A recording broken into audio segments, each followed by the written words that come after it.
Good Friday morning, everyone. And we have a very special show for you today because when we were last time we were in Vegas, we went to our one of our great famous churches that we love called Central Christian Church. And you're going to enjoy that, what we're able to show you. But I wanted to invite you to our church for this Sunday, Clubhouse 5 and 9 and 11 serve you breakfast at that time.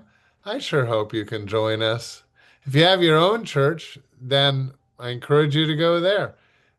You need to worship. Now, tomorrow, Clubhouse 5, again, room 1, 9 a.m., our great seminar called Grandparent Connection. We talk and learn how to be intentional Christian grandparents and how to encourage our grandkids toward faith. Just come on out, no pre-sign up necessary, but we would love to see you tomorrow. God bless. Enjoy this show. It's going to bless your heart. I'm going to be sharing another highlight of our trip out to Summerlin, Nevada a couple weeks ago. That's what we've been doing the last few days. I hope you've enjoyed that. But our real highlight was the Sunday. And we went to the church that we often go to when we go there, which is called now called Central Church. It was formerly Central Christian Church. The pastor is Judd Wilhite, who has spoken at Saddleback a few times. We love that church. Well, I want to show you this little clip about Central Church, and you will meet Judd Wilhite if you haven't heard him speak at Saddleback, and you'll get a feel for our church experience. And then when we come back, I'm going to tell you about an amazing thing that happened after that on Monday pertaining to us going to church. Watch this.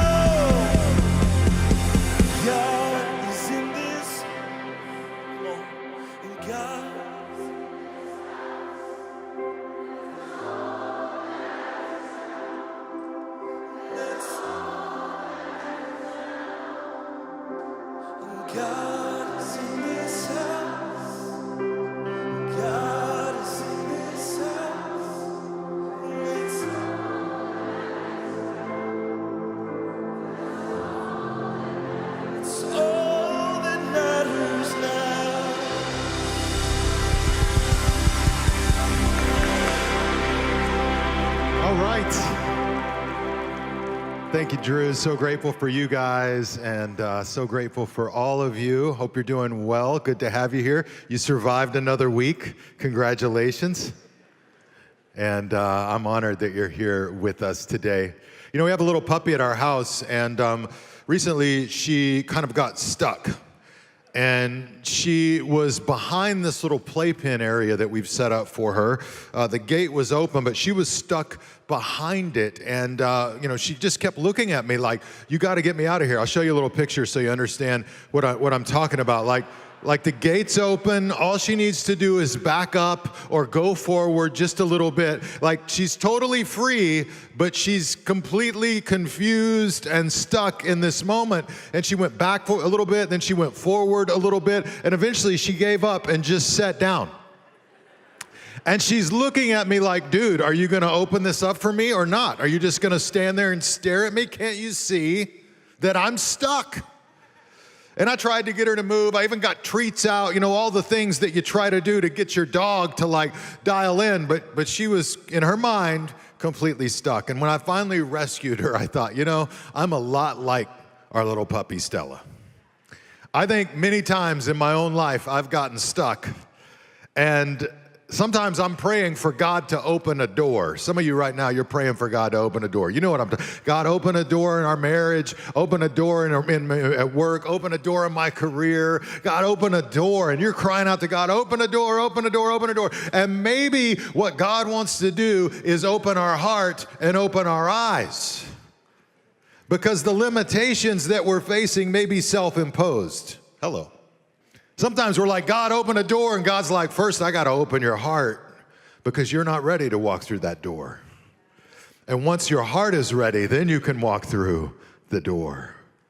And so here's Stella in this moment, trapped. I finally get her out, and I'm like, man, I'm a lot like her. So did you enjoy the 3-minute little clip that we watched together? Well, we love Judd Wilhite, and we always learn from him.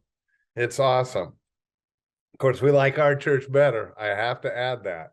We really do. And loving getting to know Pastor Andy and Stacy too. So now we had that experience on Sunday, and on Monday, because when I'm away, I end up reading far more than I do when I'm at home. That's part of the reason we go away.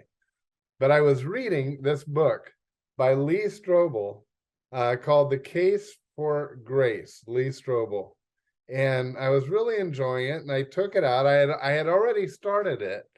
And then on Monday, I took it out by the pool to sit down and read. And here's what I read.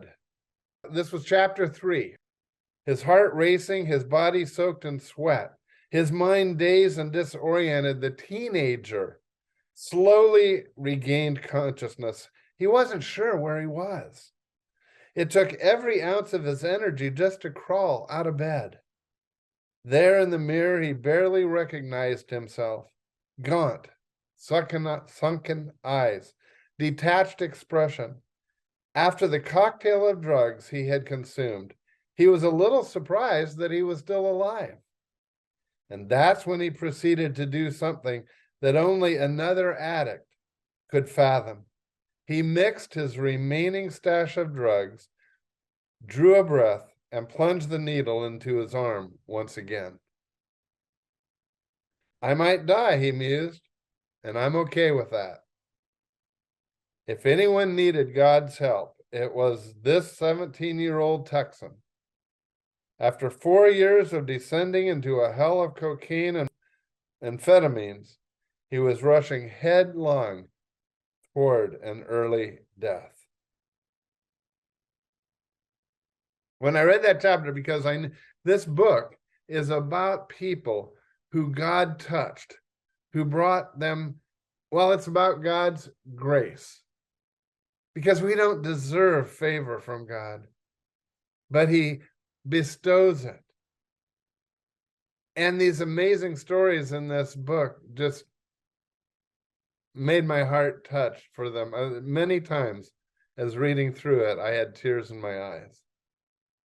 But the thing that was amazing about reading this chapter on Monday is that as you read further, chapter 3 of this book was about Judd Wilhite. That was the story of the pastor we were blessed by the day before. What's the chance that we didn't know his story or where he came from? And as I continued reading that chapter, it's amazing how he moved from, that was in Amarillo, Texas. He moved from there to Las Vegas, and it was in Las Vegas he was really touched. And God's grace reached down and brought him out of those depths. And not only saved his life, but of course led him eventually to found Central Church. And today it's a huge church with campuses all over Las Vegas. They had 27,000 people attend on this last Easter. And it's a church that reaches, of course, that is big in Celebrate Recovery and big in reaching the homeless population of their area, big in touching the poor.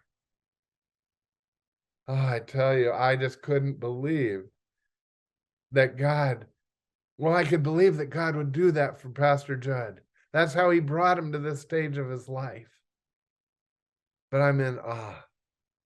And I just am so thankful for that church and that ministry. So I wanted to share it with you, my friends, here on Inspiration for Today. It is well, it is well.